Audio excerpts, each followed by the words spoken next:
Have you ever felt a deep sense of loneliness, even when you're surrounded by people?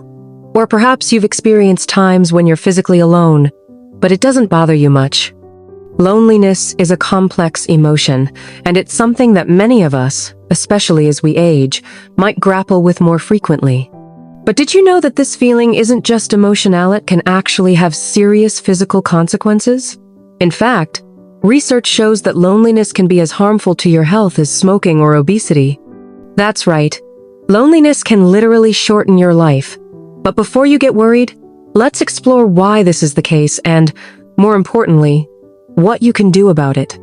In this video, we'll dive into the science behind loneliness, understand its impact on our health, particularly for those of us over 60, and discover practical ways to foster connections and live a fuller life. So, stick with me, and let's unravel this together. Imagine this. You're sitting at home, the clock ticks slowly, and you haven't spoken to anyone all day.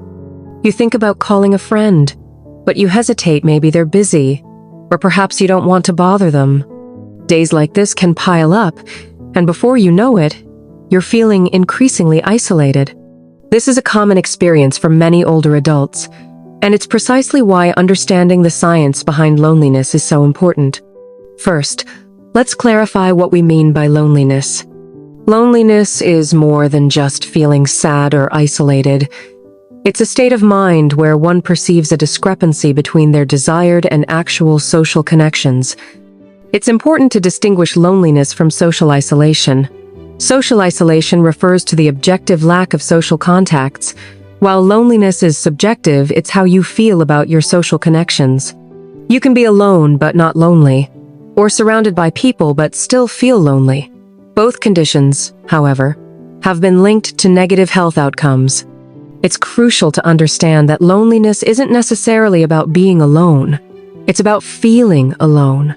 You can have many acquaintances, but still feel lonely if those relationships lack depth or meaning. On the other hand, having even one or two close, meaningful relationships can significantly reduce feelings of loneliness. Now, why is loneliness such a big deal for our health? Scientists have been studying this for years, and the evidence is compelling. Chronic loneliness can lead to increased levels of stress hormones like cortisol, which over time can cause inflammation and weaken the immune system. This chronic stress is associated with a higher risk of heart disease, stroke, and even dementia.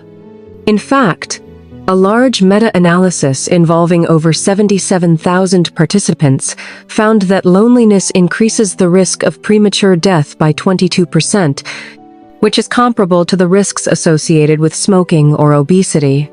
For older adults, these risks can be even more significant.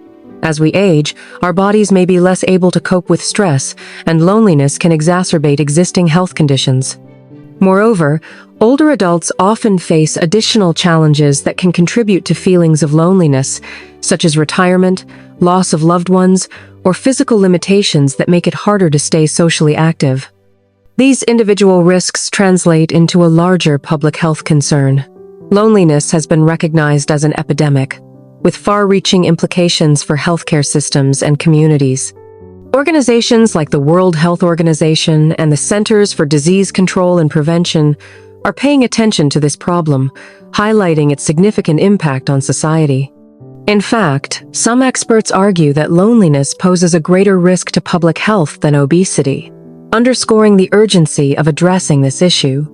Understanding these risks is the first step toward taking action. By recognizing the importance of social connections and learning strategies to build and maintain them, we can improve both our mental and physical health. Let's continue to explore this topic together. Now that we've established why loneliness is such a critical issue for our health, especially as we age, let's dive deeper into how exactly it affects our bodies and minds. Understanding these mechanisms can motivate us even more to take proactive steps. Scientists have found that chronic loneliness can trigger a series of biological responses in our bodies. When we're lonely, our bodies go into a state of stress, similar to how they react to danger.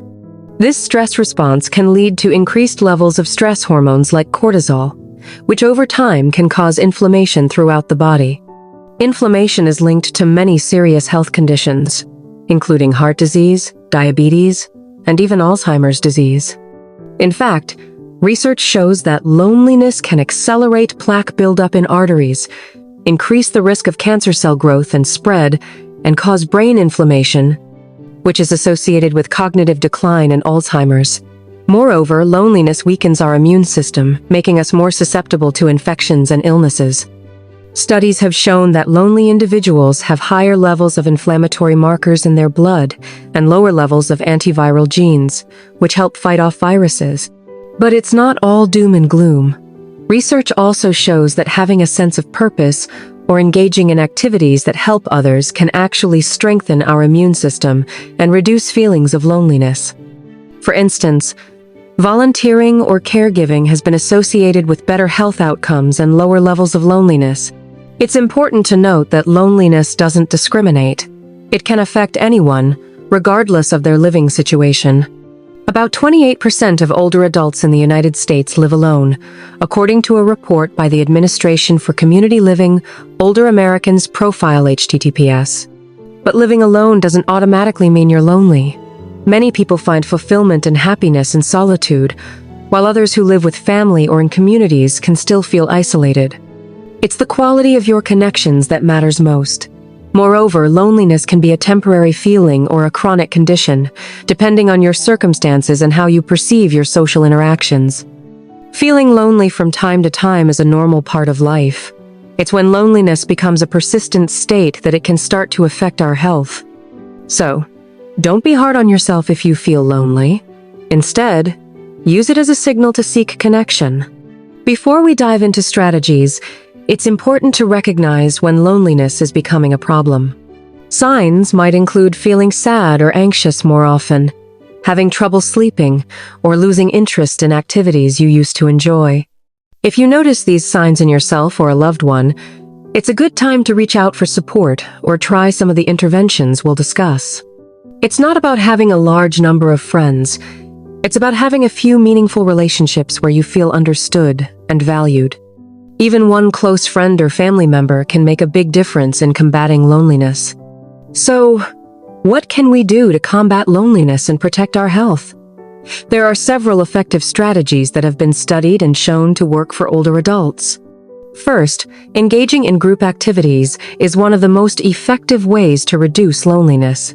Research suggests that long-term group activities tailored to specific interests or needs, such as book clubs, exercise classes, or hobby groups, can significantly reduce feelings of loneliness. Catton and White https.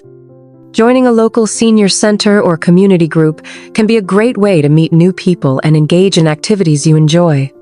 Whether it's playing cards, gardening, or taking art classes, these shared experiences can foster friendships and a sense of belonging.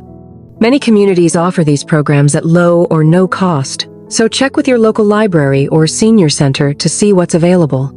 Second, technology can be a powerful tool for staying connected, especially for those who might have mobility issues or live far from family and friends. Learning to use the internet, social media, or video calling apps can open up new avenues for social interaction. There are even specific programs and apps designed for seniors to help them connect with others. For example, some organizations offer virtual classes or social groups that you can join from the comfort of your home. If you're not already comfortable with technology, it might be worth learning the basics. Many organizations offer free or low-cost computer classes for seniors, which can help you get started. While more research is needed, initial studies suggest that technology can play a role in reducing loneliness for older adults, especially when used to facilitate meaningful connections. Age UK Technology Review. Third, participating in physical activities, whether it's walking groups, yoga classes, or simply exercising with a friend, can not only improve physical health but also provide social interaction, which is crucial for mental well-being. Exercise doesn't have to be solitary. Many communities offer group fitness classes or walking groups specifically for seniors. Plus, the endorphins released during exercise can boost your mood and reduce feelings of loneliness. Research supports that physical activity programs can help alleviate loneliness by combining social interaction with health benefits. If you're not sure where to start, consider checking with your local recreation center or YMCA for senior-friendly classes. Another approach is to join support groups or engage in therapy that focuses on social skills and coping strategies for loneliness.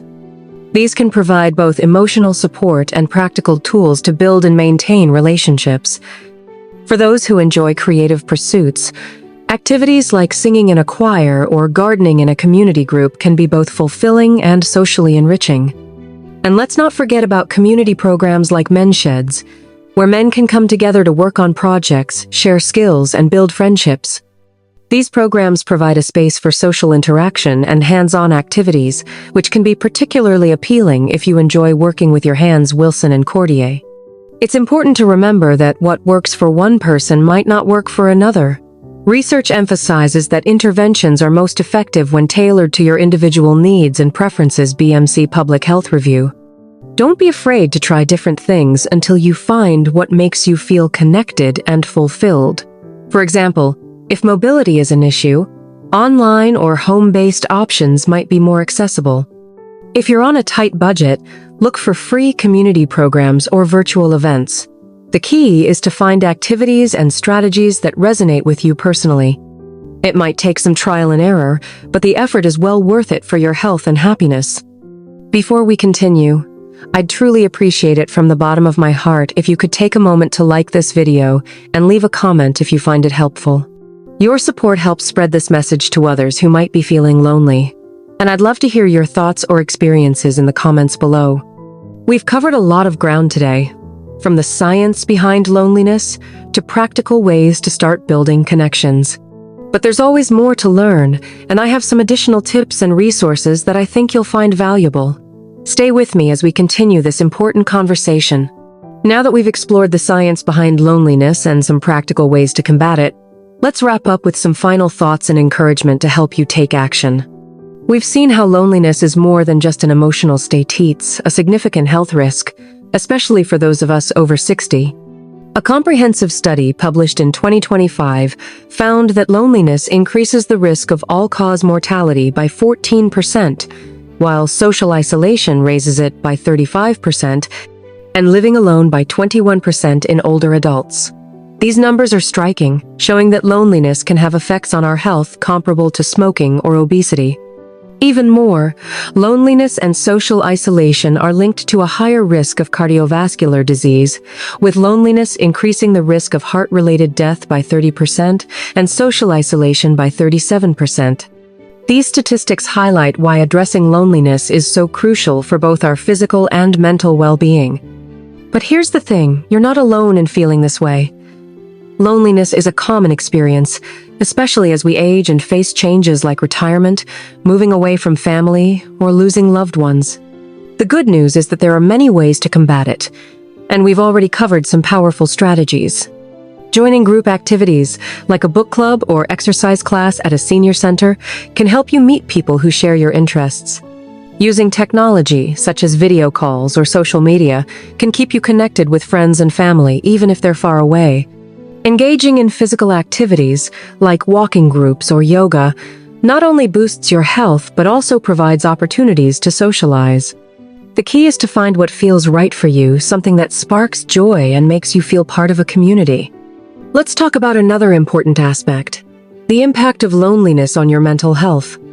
When loneliness lingers, it can contribute to feelings of depression or anxiety, making it harder to enjoy life's simple pleasures. You might find yourself withdrawing even more, which can create a cycle that's tough to break. But here's the hopeful part: building even one or two meaningful connections can make a huge difference. It doesn't have to be a big group of friends. Sometimes, a single close relationship with a friend, family member, or even a neighbor can lift your spirits. For example, think about someone in your life who always makes you smile. Maybe it's a grandchild, a longtime friend, or even a kind neighbor. Reaching out to them, even for a quick chat, can brighten your day and remind you that you're valued. If loneliness feels overwhelming or persistent, don't be afraid to seek professional support. Many communities offer resources specifically for seniors, such as counseling services or support groups where you can share your experiences and learn from others. Senior centers often host events or programs designed to foster connection, and they're a great place to start. You can also talk to your doctor or a trusted healthcare provider. They might recommend something called social prescribing, where they suggest community activities or groups as part of your health plan. These resources are there to help, and taking that first step to reach out can open up new possibilities. Another wonderful way to combat loneliness is through the companionship of pets. If you've ever had a dog wagging its tail when you walk through the door, or a cat curling up in your lap, you know how much joy pets can bring. Research backs this up. Studies show that owning a pet can significantly reduce feelings of loneliness. For instance, a study from the University of Rochester Medical Center found that pet owners were 36% less likely to report loneliness compared to those without pets. Pets provide a sense of purpose, unconditional love, and even a reason to get out and move. Think of those daily walks with a dog that might lead to chats with neighbors. If owning a pet isn't an option, you can still benefit from spending time with animals. Maybe visit a friend's pet, volunteer at a local animal shelter, or even watch birds in your backyard. These small interactions can boost your mood and make you feel more connected. As we bring this conversation to a close, I want to remind you that it's never too late to build new connections or strengthen the ones you already have. We've covered a lot today: how loneliness affects your body and mind, the serious health risks it poses, and the practical steps you can take to feel more connected. Whether it's joining a local group, learning to use technology to stay in touch, getting active with others, seeking professional support, or welcoming a pet into your life, each step you take is a step toward a healthier, happier you. The science is clear: building meaningful relationships can lower your stress, improve your immune system, and even help you live longer. But more than that, it can bring joy and fulfillment to your days. I want to leave you with a message of hope. Small changes can lead to big results. Maybe it's picking up the phone to call someone you haven't spoken to in a while, signing up for a class at your local community center, or even adopting a furry friend. Whatever it is, take that first step today. You don't have to do it all at once. Just start where you are and let each connection build on the last. You deserve to feel connected, valued, and full of life, no matter your age. Thank you so much for watching this video and sticking with me through this important topic. If you found it helpful, I'd be so grateful if you'd hit that like button and subscribe to the channel for more content like this. It really helps spread the word to others who might be feeling lonely, and it means the world to me. Also, please share your thoughts or experiences in the comments below. I'd love to hear what's worked for you or what you're thinking about trying. Your stories can inspire others, and together, we can build a community of support. Here's to living a connected, fulfilling life at any age. Take care, stay connected, and I'll see you in the next video.